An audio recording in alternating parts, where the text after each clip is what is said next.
కేసీఆర్ జుట్లకెళ్ళి చూడండి వీళ్ళు. ఇంత ఘోరమా? ఇవాళ వీడియో చూసినాం హైడ్రాకి సంబంధించి.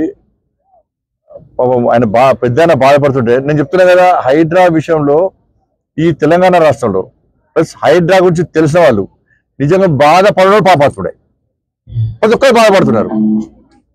మరి కూల్చేటోళ్ళ సంగతి ఏందో కానీ, కూల్చాలనుకున్న సంగతి, కూల్చేటోళ్ళ సంగతి ఏందో కానీ ఎంత బాధపడుతున్నారంటే ఏమనో లేరు. ఊర్లలో పోతే అయ్యో పాపం, అరే పాపం, గిట్ల కూల్స్తారా, గట్ల కూల్స్తారా. ఇప్పుడు పెద్ద మాట్లాడాడు, ఇంత తోరణాలు ఏది మామిడి తోరణాలు కూడా అట్లే ఉండే పాపం, కనీసం ఎండిపోలే. సినిమా పాట వాడినవాడు ఏది చిన్న అమ్మాయికి ఏది పారాన్ని ఇంకా ఆరనే లేదు, తోరణాలు వాడడం లేదు, బంధువులు ఇంట్లో వచ్చారు. ఇప్పుడు ఇల్లు ఉడిస్తే దీని మీద పాట రాసే పరిస్థితి అలా హైడ్రా విషయంలో.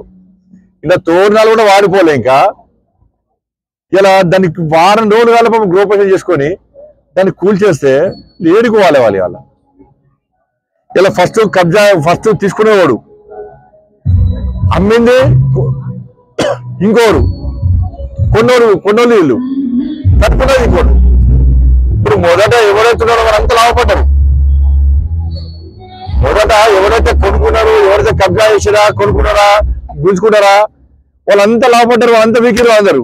ఇప్పుడు అయితే డాక్యుమెంట్లు చూసారు, లింక్ డాక్యుమెంట్లు చూసారు, పర్మిషన్ చూసారు, గ్రామ పంచాయతీ పర్మిషన్ చూసారు, ఇంటికి ట్యాక్స్ ఉన్నది, దానికి కరెంటు బిల్లు ఉన్నది, బ్యాంకు లోన్ ఉన్నది, రిజిస్ట్రేషన్ చేసిర్రు, మున్సిపల్ కార్పొరేషన్లలో గ్రామ పంచాయతీలు పర్మిషన్ ఇచ్చారు, ఇల్లు కట్టుకున్నారు.